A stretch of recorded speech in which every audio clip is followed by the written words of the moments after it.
بسم اللہ الرحمن الرحیم۔ السلام علیکم ورحمۃ اللہ وبرکاتہ۔ گاؤں میں ہمارے گھر کے صحن میں ایک کنواں تھا جس پر سارا دن خوب چہل پہل رہتی۔ بیچ گاؤں واحد واٹر سورس یہی تھا جو ایک اچھی خاصی آبادی کی ضرورت پوری کرتا تھا۔ صبح تڑکے بکا کھینچتے ہوئے اللہ اللہ اور کنویں کی زنگ آلود پلی سے چوں چوں کی آوازیں میرا الارم کلاک تھیں۔ دن چڑھتے ہی آس پاس کی خواتین اور بچیاں کنویں سے پانی بھرنے اور میلے کپڑوں کے ڈھیر اٹھائے ہمارے گھر آ جاتی اور یہ چلت پھرت شام تک رہتی۔ تمام چہرے میرے جانے پہچانے تو تھے ہی، لیکن ان میں سے چند ایک کے ساتھ مجھے خاص انس تھا۔ ریشم بھی ان میں سے ایک تھی۔ عمر میں مجھ سے کافی بڑی تھی، لیکن میرے ساتھ اس کی بہت نبھتی تھی، اور نبھتی بھی کیوں نہ، ایک زندگی سے بھرپور لڑکی جو صرف ہنسنا اور ہنسانا جانتی تھی۔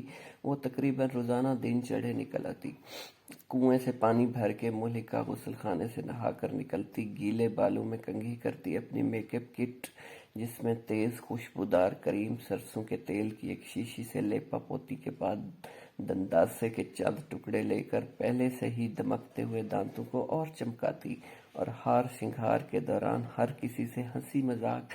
اس دوران میں اس کو بس سامنے بیٹھ کر دیکھا کرتا اور وہ مسکراتی رہتی۔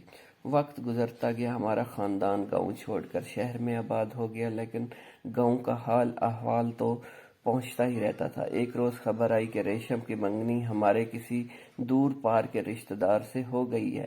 میں شاید 5ویں جماعت میں تھا جب ریشم کی شادی میں شرکت کے لیے گاؤں آیا۔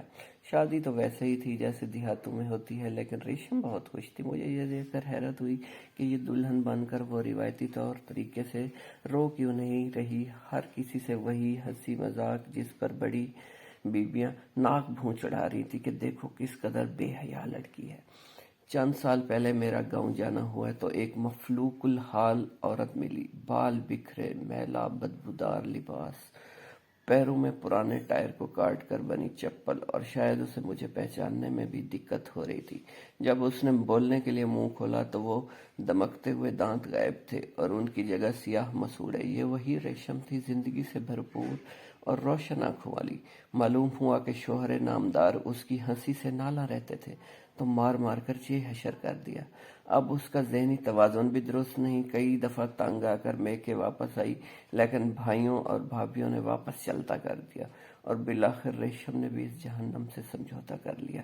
لیکن یہاں تک ایک عام سی کہانی ہے جس کی مثالیں ملک کے ہر گلی محلے میں ملتی ہیں۔ اس کہانی کا انجام اس کے بعد ذرا مختلف ہوا۔ چند ماہ پہلے ریشم کو اس کے بڑے بیٹے نے اس قدر مارا کہ وہ بے ہوش ہو گئی۔ اسے کوئی اندرونی چوٹ لگی تھی۔ چند روز اسی بے ہوشی کی حالت میں رہنے کے بعد وہ چل بسی۔ گاؤں کی حویلی کے اس وسیع صحن میں اب ریشم کسی کو بھی ہنستی ہوئی دکھائی نہیں دیتی۔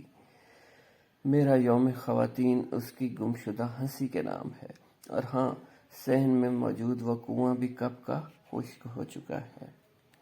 سٹوری اچھی لگی ہو تو چینل کو سبسکرائب کر دیں۔